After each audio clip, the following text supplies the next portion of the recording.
ठीक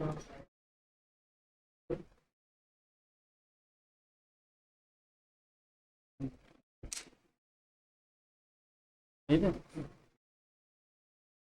तो हेलो दोस्तों। तो आपको सभी को पता होगा, आपने पहली हमारी एक वीडियो देखी होगी जिसमें आपको बताया था हमने कि एडमिट कार्ड कैसे डाउनलोड करना है। तो बीएड के आपने सभी ने एडमिट कार्ड डाउनलोड कर ही लिए होंगे। सभी को पता है कि 21 जुलाई से आपका परीक्षा होने वाली है। तो जिसमें सबसे पहले आपका जो एग्ज़ाम है वो है नॉलेज एंड करिकुलम, यानी कि ज्ञान एवं पाठ्यक्रम। तो उसके लिए जो सबसे इम्पोर्टेंट अति महत्वपूर्ण प्रश्न हैं वो बार बार पूछे जाते हैं। तो परीक्षा में जो पूछे जाने वाले जो संभावित प्रश्न हैं, ज़्यादातर देखा जाएगा आपको एग्जाम में एक्यूरेट, यूँ समझ लो यही क्वेश्चन मिलने वाले हैं आपको एग्जाम हॉल के अंदर। तो आप देखेंगे, समझेंगे। और हमारा जो यूट्यूब चैनल है दासावत क्लासेस, इसको आप like, subscribe and bell icon को, नोटिफिकेशन को ऑन करके रखेंगे, जिससे सबसे पहले आपको अपडेट मिल जाए।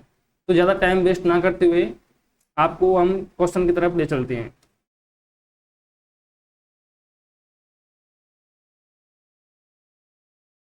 तो देखिए, पहला क्वेश्चन है आपका, ज्ञान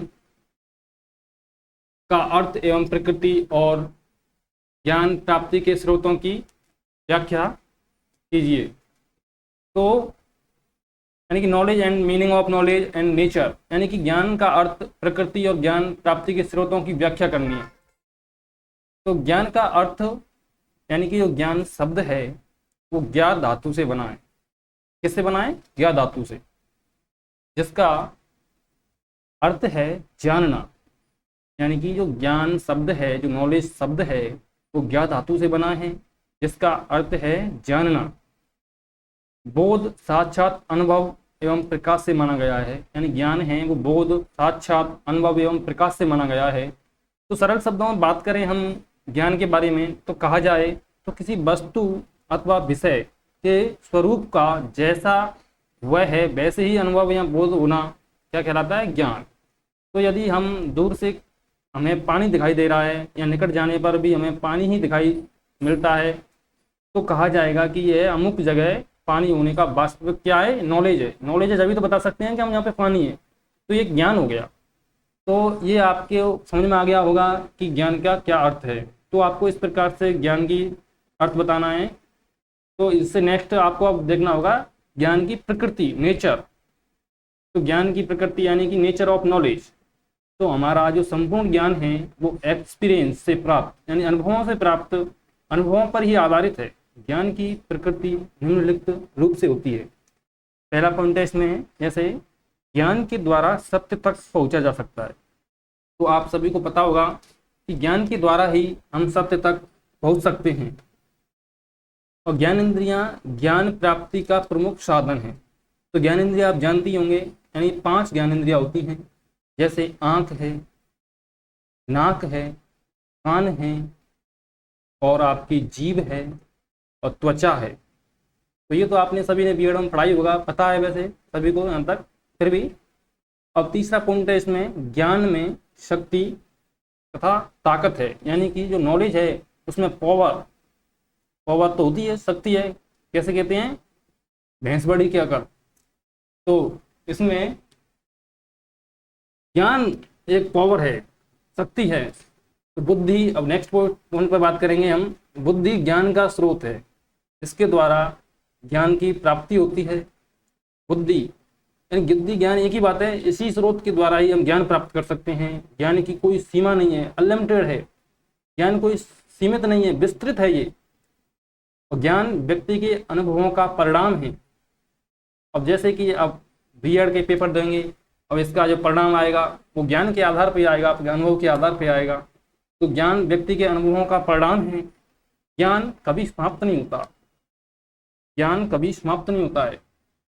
सूचना ज्ञान का स्रोत है, जो इन्फॉर्मेशन है वो ज्ञान का, नॉलेज का ही स्रोत है। तो आपको अब नॉलेज एंड जो नेचर है, उसकी ज्ञान की प्रकृति है, उसके बारे में आपको समझ में आया होगा। तो अब हम इसके स्रोतों के बारे में बात करेंगे कि क्या क्या स्रोत होते हैं। तो पहला स्रोत है ज्ञान का, वो है इंद्रियानुभव। तो मानव की, मैंने पहले बताया था आपको कि ज्ञान के अंदर जो मानव की जो इंद्रियां हैं वो 5 इंद्रियां होती हैं। कौन कौन सी हैं? नाक है, कान है, जीभ है, आँख है, त्वचा है। द्वारा प्राप्त ज्ञान इंद्रिय अनुभव ज्ञान कहलाता है। जैसे नाक से हम क्या करते हैं? गंध वगैरह का पता चलाते हैं कि खुशबू आ रही है। कान से हम सुनने का काम करते हैं, ध्वनि सुनते हैं। आँख से दिखाई देता है। जीभ से टेस्ट किया जाता है। त्वचा से महसूस किया जाता है। तो ये सब क्या है? इंद्रियां हैं। तो दूसरा पॉइंट है आपका चिंतन, प्रत्यक्ष ज्ञान, यानी डायरेक्टली जो नॉलेज होती है उसके अतिरिक्त चिंतन के आधार पर सामग्री भी पूर्णतः सत्य होती है। अतः चिंतन ज्ञान का प्रमुख स्रोत है। तर्क, तर्क वितर्क करते हैं, आपस में बातें करते हैं। जैसे आप सभी ने रीजनिंग पढ़ी होगी, उसमें थोड़ा तर्क लगाया जाता है बहुत, तो अच्छा स्रोत है ये। तर्क में बुद्धि का सहारा लेकर ज्ञान प्राप्त किया जाता है। विज्ञान, साइंस, इसको सभी जानते होंगे, यानी कि विज्ञान यानी क्रमबद्ध अध्ययन, सुसंगठित विज्ञान भी एक महत्वपूर्ण स्रोत है। विज्ञान ने मानव जीवन को सुखमय बनाने के लिए महत्वपूर्ण योगदान दिया है। अनुभव, एक्सपीरियंस, कहते हैं practice is the make perfect.